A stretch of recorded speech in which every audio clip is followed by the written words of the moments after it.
Yeah, and with restaurants outside the city hoping to get more business once outdoor seating becomes available tomorrow, there are a lot of restrictions, but it is a start to the reopening process. Megan Key is live out in Metairie, explaining just how business owners are making some adjustments for what will be the new abnormal.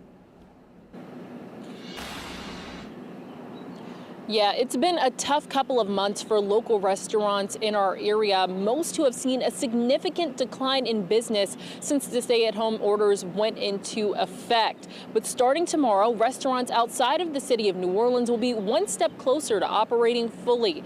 Governor Edwards will be allowing restaurants outside of New Orleans to operate and to allow only outdoor seating without tableside service. The Louisiana Fire Marshal has also issued other requirements restaurants must follow, reducing their outdoor capacity to 25%, spacing tables at least 10 feet apart, limiting table groups to no more than 10 people, and no gatherings can take place inside. The same sanitation guidelines will still apply. Restaurants will continue to have workers disinfect and wear face masks. Restaurants in Plaquemines Parish tell us they're thankful to get one step closer to normalcy.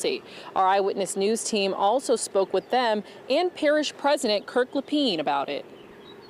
You want to sit and enjoy someone's company over a meal, and that's what we want to get back to safely. I think they're ready. I think they are aware of the situation that they're in. It's important to note the city of New Orleans will not be relaxing rules for restaurants. Mayor Latoya Cantrell said this week that she just doesn't think the city is ready yet. Reporting live in Metairie, Megan Key, Eyewitness News. All right, Megan, you got to wonder how that's going to affect business.